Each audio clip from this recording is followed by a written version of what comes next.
And it doesn't matter where you are in the range, the cameras are always watching. Police said that they were able to find evidence of an inappropriate relationship between the young boy and the commissioner through the app Snapchat. Now, police are not identifying the person because they say that they're still trying to notify his family. They say that earlier today, they were in the area looking for clues and talking to the people who actually reported this incident to them. I got to talk to some West Virginia residents who got to witness it all today, and they say that they are hopeful for the future of our country. I'm standing here in front of the Washington County Circuit Court where just a few hours ago, Jacob Barajas pled guilty to first-degree child abuse resulting in personal injury. Lawmakers are dealing with some vacant seats on the House and the Senate. 2 lawmakers resigned just this morning. But if you look at the ones removed from the horses at the farm, they reached around 3 feet and weighed altogether 20 pounds.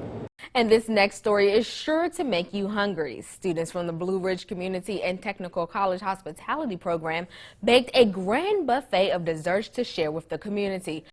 And still to come tonight on WHAG News at 5:30, Lou Scally joins us with a check of the forecast. Lou, I'm actually very hungry now because of that. As you can see, the stands here at the Cumberland Racetrack are empty, and it's been like that for years. And that's why the County Commission is looking to tear it down. But residents who have their fondest memories here are looking to save it. We got married here 5 years ago. We had all of our family and friends right there. It was a really special day for the both of us. For Candy and Joe Marple, the Cumberland Speedway is home. It's a thrill that you can't match unless you actually do it. You can't describe it to somebody. It's clean fun. It's honestly, it's what kept me out of trouble through my teenage years. But now the races have stopped and the county commissioners are ready for a change. It's the financial realities that they haven't been able to race out there regularly for over 5 years. The last race here was in 2013 and Marcus Van Meter was the winner. I pulled in victory lane 37 times on that front straightaway, and each time it was one of the best feelings of my entire life. Always. There was a time when you couldn't see a blade of grass over there.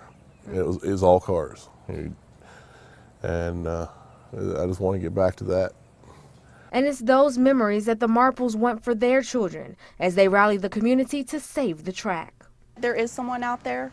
We just have to try and find that person or place to do it. The county commissioners are looking to turn it into a concert venue, but they say they are open to residents' suggestions. My main thing is I hope to see cars on this track again, full fields. And as the county commission decides exactly what they're going to do with the racetrack, residents say they're going to keep up with the petitions, the Facebook pages, and the meetings to make sure they can do everything in their power to preserve their local history. Reporting in Cumberland, Brittany Marshall, WHAG News. The owner of Antietam Pharmacy says it's back to business as usual less than 2 weeks after he shot a man who tried to rob his store at gunpoint. I talked to David Riley to figure out exactly what happened. I reached under my lab jacket, pulled out my gun, and from here I fired 3 shots, hitting him and 1 miss. Firing those 4 shots was a decision that David Riley says he doesn't regret. It was the only thing that I had available to do, and he made the decision for me. Riley shot an armed robber 4 times after he came into his store, demanding money from employees and oxycodone. Every pharmacist is aware that people want your drugs, they want your money. There's a drug problem in Waynesboro. So all along I don't want to say we expected it to happen, but we know we're a target. And that's why Riley carries his gun on his hip every day to not only protect his employees, but also his customers that were luckily not in the store when it all happened. He was wild. He was pointing the gun at everybody. He was going to shoot somebody. There was no doubt in my mind. Having the gun in my office, having it hidden somewhere would have been totally useless. I had to have it with me, and I'm glad I did. Riley says his staff has been trained on how to handle these situations. And over the 10 years he has legally owned his gun, he continues to train even with his lab coat on. That was the biggest difference between there being an accident here and the way that it actually played out. I was trained, I got training, I made sure I was proficient with the gun, and that's the big difference. Just having a gun is not a good idea if you don't know how to use it. The robber is currently in critical but stable condition in the hospital. The owner says that he doesn't want to put in any new security equipment because he doesn't want to dwell on this situation, and he wants to make sure that his customers feel as comfortable as possible. Reporting in Waynesboro, Brittany Marshall, WHAG News.